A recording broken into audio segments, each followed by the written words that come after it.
Hey folks, I'm Andre, also known as Medler. And I'm Jeremy, aka Riot Brightman.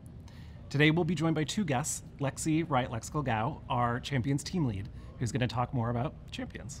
And Laura Poison Pixie DeYoung, the head of IP strategy, who's going to talk a bit about our approach to the lore of Runeterra as a whole. Then we'll be back to talk about language select, quick play, and a few other things.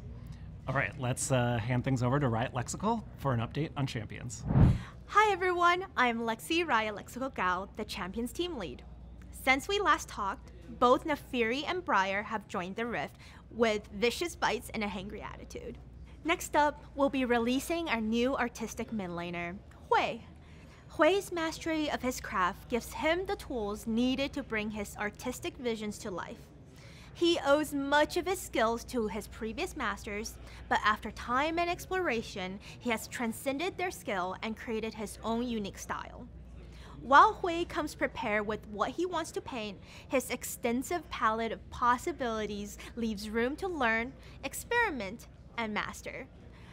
After Hui paints a masterpiece on the Rift, we'll be turning to a new creature champion.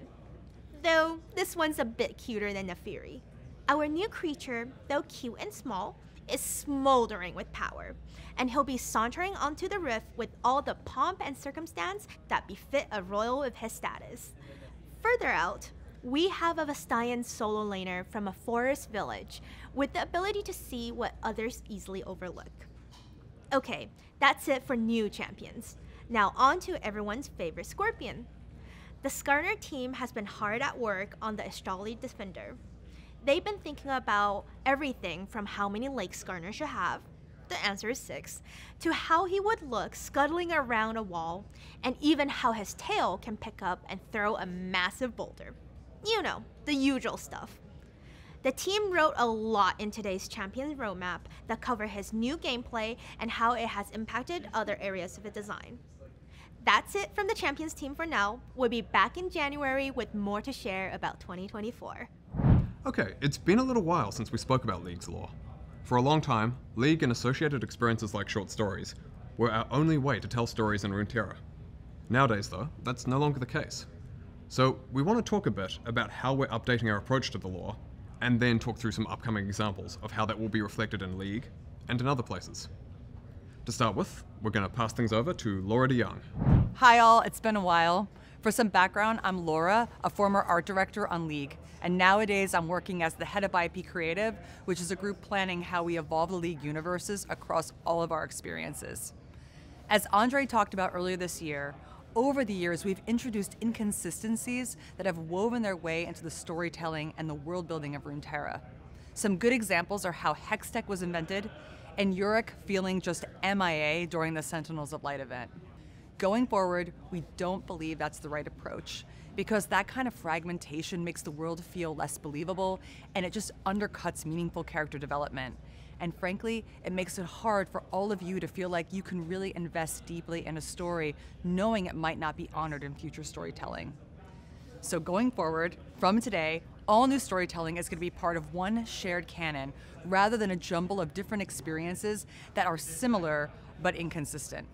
And our goal is to ensure that major events in our stories, as well as the essence of what makes a champion who they are, will be reflected across everything that Riot makes. Getting to that consistent state is not going to be a sudden flip of the switch, but a gradual process. This doesn't mean we're going to go back to retcon every champion or story we've told, but every time we touch a part of the League universe, we're going to take a beat to ask ourselves where the inconsistent threads are and work towards weaving them together so the world makes sense. This is going to take time, and we believe the payoff for getting this right will be absolutely worth it. Okay, I'm going to hand things back to Andre and Jeremy so they can talk about what this specifically means for League. We're really excited to pull all the different threads of storytelling across Runeterra together over time, so that we've got one shared, consistent canon. So let's talk about some examples of that. The moments shown in past season start cinematics, like Awaken, for example, those have often felt like they should be canon, and some of them are fully consistent with the wider world, but some of them aren't. Going forwards, including the upcoming cinematic in just a few months, we're going to be making sure that they're an integrated part of our world and storytelling. Skarner's update early next year is another good example. Skarner's old lore, and that of a few other associated champions, doesn't mesh with the creation of Hextech revealed in Arcane, which is the origin for Hextech and the unified canon going forwards. So we're going to be making updates over time as a result to make sure that champions like Skarner, Seraphine and Camille are well integrated and well connected to the rest of Runeterra, so they can be part of that larger, wider shared storytelling. The upcoming Forge game, Song of Nunu, is worth highlighting as well. It's canon, offering some insight into part of the Freljord, particularly Nunu, Willump, and Braum. Now, some of you might also be wondering about some of the ways we used to tell stories previously. Short stories in particular are something we've deliberately moved away from.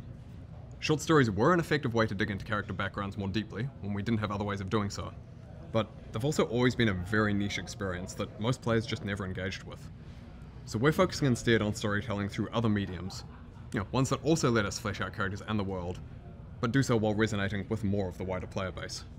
Switching gears a bit, earlier this year we announced we'd be adding an option to choose the language you play League in. It's taken us a little bit longer than we initially estimated, but I'm happy to share that the current plan is for this feature to go live in November. Our main goal with this was to help League players play in their preferred language that wasn't included in their regional download. That means you'll be able to choose from one of the 21 languages we support in the Riot client, and that will change both your in-game and around game text. After you select your language, you'll download the language pack for each language you choose. These are around 2 gigabytes of space with all the voice files, so just be mindful of your hard drive space. We also want to talk a bit about the Blue Essence Emporium. On the positive side of things, it came back recently after a bit of a hiatus. But on the negative side of things, we had some issues with it, both its technical functionality and with what was available being more limited than past Emporiums. So, we're going to be bringing it back in December, with the full range of Emporium eligible chromas, not just the half-year version. And other content will also be returning, specifically mystery icons, mystery wards, mystery gifting, and 50% off rune pages. Now, it's been also a while since we've talked about Quick Play, and we've got a dev blog going live alongside this video with a lot of details, but the short version is we're replacing Blind Pick with Quick Play. It's a queue designed to get players into game faster and as much as possible on their desired champion and role. How it works is you select champions and roles in the lobby, and you skip champ select entirely to get straight into the game. Quick Play is going to go to PBE around the end of October, and we'll test it there for multiple patch cycles before rolling it out more broadly. Now, that wraps things up for today. Don't forget to check out the dev blogs, including the champion roadmap. And thank you all so much for listening. Best of luck in your World's Pick'ems. And we'll see you all on the Rift. Thanks, folks. Thanks.